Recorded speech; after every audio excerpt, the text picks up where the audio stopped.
You've been lying in bed for 45 minutes. You're not sad. You're not anxious. You're just thinking. Replaying a conversation from 3 days ago, running through every possible outcome of a decision you haven't even made yet, mentally rehearsing an argument with someone who doesn't even know you're upset. And the worst part, you can't stop, because every time you try to stop, you start thinking about why you can't stop. If that sounds familiar, this video is for you. Because what nobody tells you is that thinking too much doesn't just feel exhausting.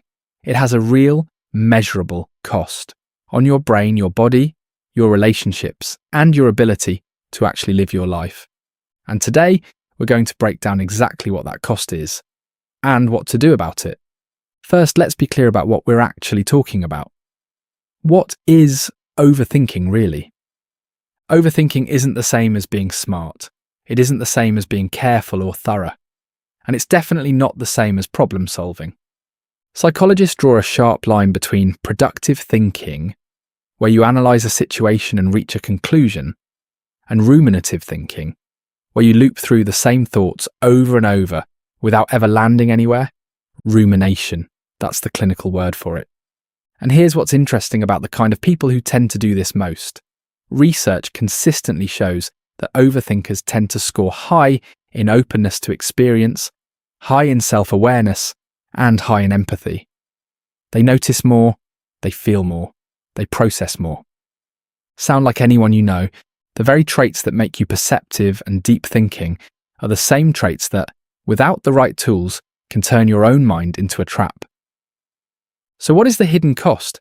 Let's get specific. Cost number 1. Decision paralysis. Every time you overthink a decision, you're not protecting yourself from a bad outcome. You're actually increasing the likelihood of one. A landmark study by psychologist Ap Dijksterhuis found that for complex decisions, people who were distracted, and therefore couldn't overthink, made better choices than people who were given unlimited time to deliberate. Your brain has two systems, the conscious, analytical mind, and the deeper, pattern-recognizing intuitive mind. Overthinking drowns out the second one, the one that actually knows things. Cost number 2.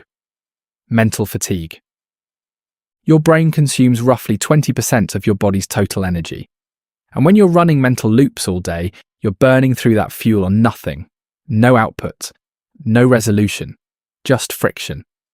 This is why overthinkers often feel exhausted without having done anything.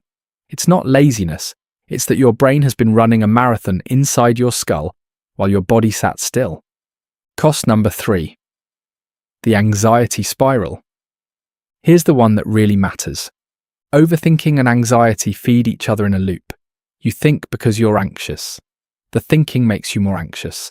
The anxiety makes you think more.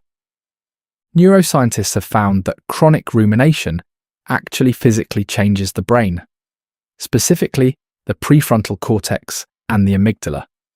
The more you ruminate, the more reactive your threat detection system becomes.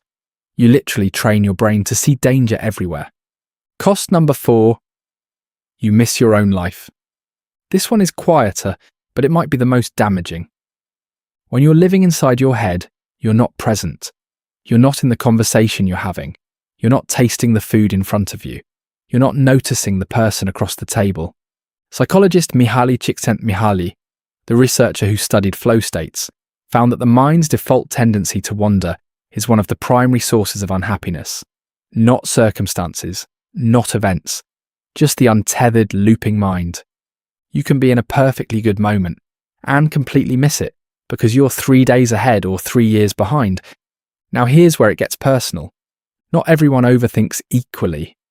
And if you're watching this channel, there's a good chance you're someone who has always felt a little outside the mainstream.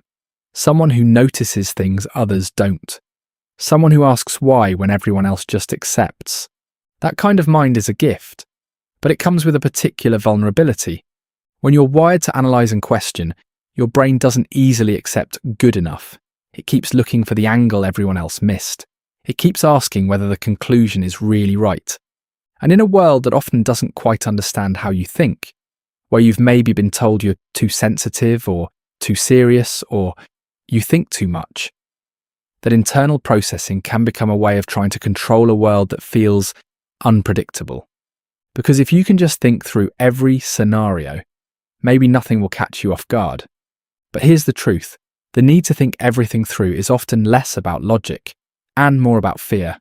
So what do you actually do about it? I want to give you 3 things that are grounded in psychology, not just feel-good advice. 1. Scheduled thinking time. This sounds counterintuitive, but it works. Instead of trying to suppress your thoughts, which, as any psychologist will tell you, only makes them louder, you give them a container. Set aside 15 to 20 minutes a day. That's your thinking time. When a looping thought shows up outside that window, you tell it, not now. You get your time later. Over time, your brain learns that the thoughts will be heard, just not right now. 2. The so what chain. When you catch yourself spiraling, ask, so what? Then ask it again, and again. I might say the wrong thing. So what? They might think badly of me. So what? They might not want to be my friend. So what? I'd feel rejected. And there it is. The actual fear, not the surface thought. The real one underneath. Most overthinking is a detour around a feeling you haven't let yourself feel yet. When you find the real fear, the loop often stops. 3. Move the body to quiet the mind. This is one of the most well-supported findings in neuroscience. Physical movement, particularly rhythmic movement like walking, activates the cerebellum and reduces activity in the prefrontal cortex, the part of your brain that won't shut up. You don't need a gym. A 20-minute walk, without your phone, without a podcast, just walking, can interrupt a rumination cycle more effectively than almost anything else. Here's what I want you to take away from this. Thinking deeply is not the problem.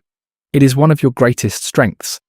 The ability to reflect, to question, to see beneath the surface. That's rare. That's valuable. The problem is when thinking becomes a substitute for living. When the analysis never ends and the action never starts. When the loop runs so long that the moment you are supposed to be in has already passed. Your mind is a powerful tool, but a tool that runs constantly, without direction, without rest, eventually breaks down. You deserve to be in your own life, not just thinking about it. If this resonated with you, subscribe, because this channel exists for exactly this kind of mind.